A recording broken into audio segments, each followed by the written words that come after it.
Shavua Tov, everyone. Welcome back to Attila's Tell Stories for Saturday night. The title of this week's video is Full and Empty Synagogues. I excerpted and supplemented it from the website l'chaimweekly.org with permission. The Baal Shem Tov gathered together a small group of his disciples and bid them to quickly get ready for a trip. The Baal Shem Tov's Chassidim were quite used to short notice orders. They often traveled by coach with their Rebbe, usually leaving in the late evening and at the break of dawn, miraculously finding themselves hundreds of miles away. But whatever the place, wherever the time, they knew that eventually they would find out the reason for the trip, for the mysterious trip. The Baal Shem Tovs and his students sat themselves in the coach, and Alexei, the Baal Shem Tov's faithful Gentile driver, sat inside. Within a few minutes, Alexei had fallen asleep, and the coach picked up speed. Though without a driver, the horses knew exactly where to go as they sped across the land. In the morning, the Baal Shem Tov and his students found themselves in a small Jewish village. The town was just beginning to wake up as the visitors quickly made their way to one of the little shuls. The Baal Shem Tov walked in quietly and motioned to his Chassidim to do the same. Inside, the noise was nearly deafening. Of the 30 men gathered in the shul to say the morning prayers, most seemed to be conducting some sort of business transaction. Even during the Torah reading, many of the men were talking and whispering to each other. Those who were praying were simultaneously gesturing to their friends or staring off into space in boredom. The Baal Shem Tov left the synagogue, motioning to his Chassidim to follow him.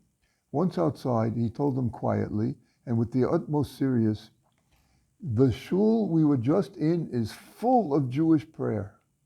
Surprised and shocked, the Chassidim waited for some type of explanation, but none followed.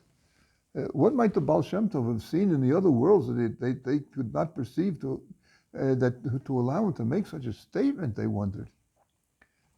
Such a place full of prayers, full of noise.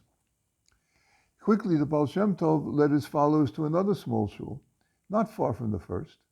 Inside, they found another group of 30 or so men offering their morning prayers. But this shul was indeed different from the first. Here too silence did not reign. But the sounds that one heard could not be categorized as noise. They were the sounds of a sigh from one bemoaning the long exile, or the heartbreaking sob of one unburdening his troubled heart to his Maker. There too was the sound of joyous melody as the worshippers praised their Creator with ancient prayers. The Baal Shem Tov once again led his disciples out of the shul. "This synagogue is empty of prayer," the Baal Shem Tov announced to his amazed Chassidim. The Chassidim now waited patiently, certain that soon the Baal Shem Tov would reveal the meaning of his extraordinary statements, and so he did. Whenever a Jew prays or performs a mitzvah, an angel of sorts is created by the prayer or the mitzvah, the Baal Shem Tov explained.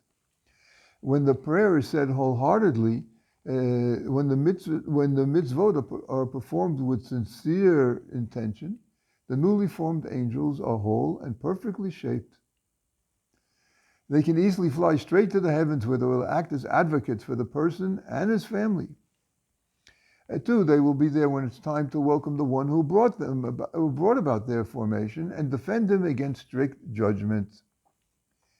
But, continued the Baal Shem Tov, when prayers are said without concentration, and mitzvot and prayers are performed haphazardly for the wrong reasons, the angels they create are crippled.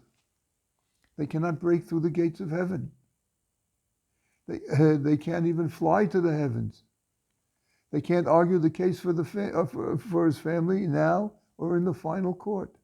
They remain on earth, filling the shuls and synagogues.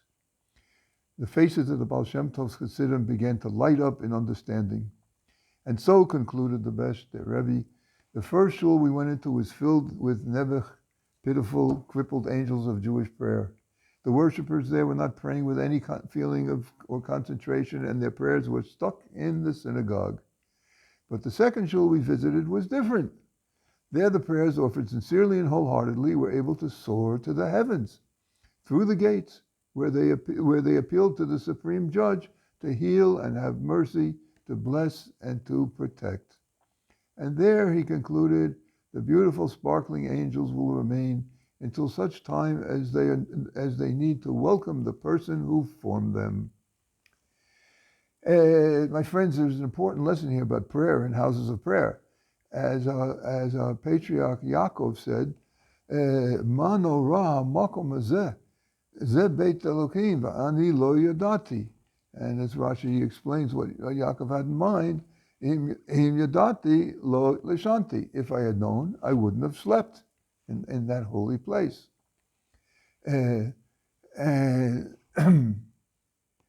Surely God is in this place, and I did not realize. That's the end of the verse. There is none other than this, and then he concluded, Yaakov, there is none other than the house of God, and this is the gate of heaven. If you want to check the verses, it's chapter 28 in the book of Genesis, verses 16, 17. Shavua Tov, have an excellent week.